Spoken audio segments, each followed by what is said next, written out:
receivers. And now a downfield shot on first down for the end zone. Touchdown, Ohio State strikes first. Well, I had to wipe my eyes a few times to make sure I was seeing things correctly, but Ryan Day finally did what I was begging him to do all season long. I know he could give less of a damn about what I say, but it was just so obvious. Ohio State is an unstoppable football team when they are aggressive and throw the ball down the field. I mean, Jeremiah Smith showed that he is the best player in college football. It really just came down to getting him the ball and actually giving him a chance to make plays, because there's only so much he can do when you run the ball up the gut 60 times in a row. But yeah, this was a pleasant surprise. I still think the Buckeyes need to beat Oregon for Ryan Day to keep his job, but this was a much better brand of football. And before we get into speculating about that Oregon game, let's just take a quick second to just recap and enjoy what just happened, because it's been a while since the Bucks have had a dominating win in a huge game like this. But before I begin, I would really appreciate it if you would drop a like and subscribe. It only takes 5 seconds, plus you can always change your mind. We are on the road to 40,000 subscribers, and with your support, I believe that we can get there super fast.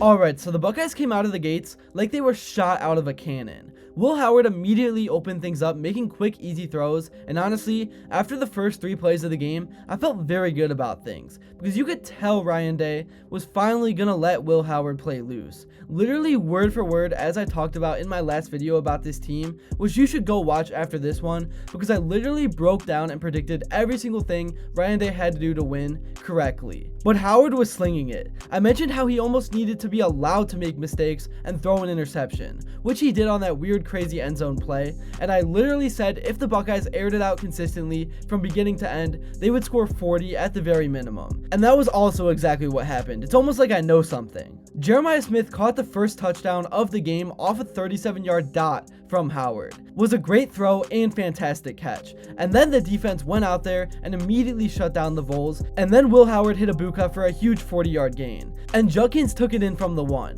And just like that, 7 minutes in, it was 14-zip. More points than the Buckeyes scored the entire Michigan game, which is a little agonizing because the formula to dominate was so obvious. Or maybe Ryan Day is just a genius and he lost that game on purpose to get a bye from the Big Ten championship, and then Tennessee had no game film on them to prepare for the upcoming passing attack. Nah, I'm just kidding. Ryan Day was absolutely pathetic that game, and so was Chip Kelly. The Buckeyes literally could have played 25% as good as they did against the Vols in that game, and they would have won by 2 touchdowns. But whatever, it's frustrating. But at least they took their anger out against Tennessee, whose fans were super annoying all week long. They said they were going to checker the stadium. They said they were going to take down the goalpost and throw it in the river. I'll give them credit, they did show up. There was a lot of orange throughout the stands, but they drove all the way to the shoe to watch their team get put in a washing machine. It was about as bad of a loss as you can have. Anyways, if you thought 14-0 was bad, the defense got another stop, and then Howard hit Travion Henderson for a 10-yard gain, Jeremiah Smith for a small gain, a Buka for a 16-yarder, and then Henderson broke one loose 29 yards to the house, which proved another point I made in my last video about passing to then set up the run. Usually I'm pretty humble about things, but y'all gotta check out that video. It only had like 1,000 views, but I was almost 100% accurate with everything I said. And finally Ryan Day and Chip Kelly picked up on it too, because they pretty much did everything that I pointed out, and they got exactly the result I said they would too. But now with a 21-0 lead, it was really just about not taking the foot off the gas pedal. And they didn't, but unfortunately, as Will Howard was driving down the field to go up 28-zip, he threw one of the strangest and most impressive interceptions you will ever see. And I'll admit it did rattle the Buckeyes a little bit. They allowed a field goal and then a touchdown before half. And coming out of the locker room, the Vols were looking to make it a 1-possession game.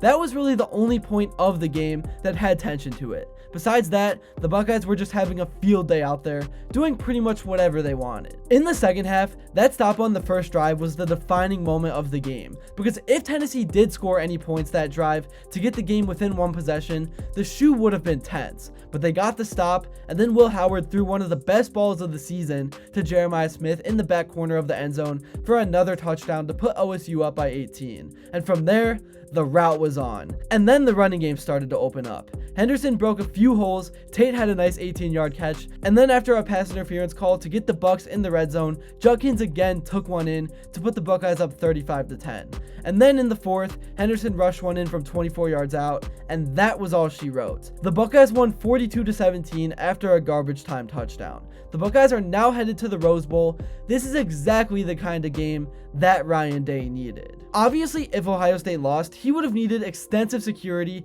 to get out of Columbus. But now that the Buckeyes did finally dominate a game, Ryan Day has to take that same game plan and use it against Oregon, because Oregon is a really good football team, and both of the teams played a great game earlier in the season. Obviously, it sucked the way it ended for Buckeyes fans, but it was still a game I thought Ohio State should have won. They just figured out how to manage that final minute, both clock and play call wise, as poorly as possible. And then Will Howard, for some reason, decided not to go down before the clock expired. I know Fielding probably would have missed the field goal because he sucks, he's terrible, but it would have been nice to at least give him a chance. But yeah, now all of a sudden in the Rose Bowl, we get probably what is a matchup between the two most talented teams in college football in just round 2. I'm sure Oregon hates the draw they got being the 1 seed, but now it's duck hunting season. The Buckeyes and Will Howard need to go out there and they need to attack through the air from the jump. If they can hang 42 on the Ducks like they did the Bulls, I think they win again. And don't mistake what I'm saying for that they should not run the ball at all. Obviously, you gotta get Henderson and Judkins a little involved, they're super talented, but they need to pass and run the offense through Jeremiah Smith to then set up the run, which we saw them do in this game, and Henderson was able to break one loose because the Bulls couldn't stack the box with the secondary, so worried about what was coming. So yeah, Oregon's a great team. We just saw them hang a ton of points on Penn State, who has a great defense, so I do expect this game to be a shootout,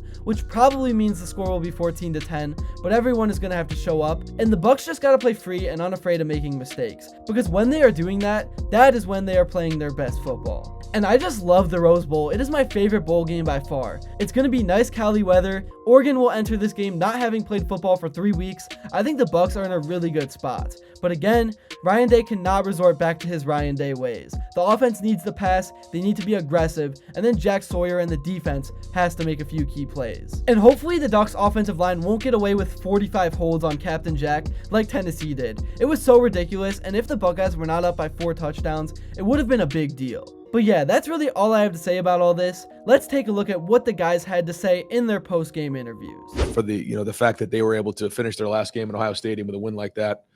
And I'm also proud of the way that they responded. And I told them in the locker room that, in life, you're going to be defined by the way you handle adversity in life, as a person, as a man, as a dad. And so, to see the way that they responded in this game, you can tell from the jump that they had a look in their eye that they were going to go win this game. And I thought they played that way. So a lot of football ahead of us, great win, but we're going to enjoy this for 24 hours, then it's on to Oregon. How good did it feel to get a win in here, your last game that's going to be in here? I mean, just to go out on top now. Oh, it feels great. The way we did it, too, against a great team, it feels great. I'm just so happy for Coach Day and excited for this group of men, man. There's a special group of guys in this locker room. That's really all I got for this video. Thank you all so much if you made it to this point, and if you enjoyed and haven't yet, please be sure to drop a like and subscribe, because your support truly does mean the world. And also, let me know what you would like to see next, and until then, I will see you all later.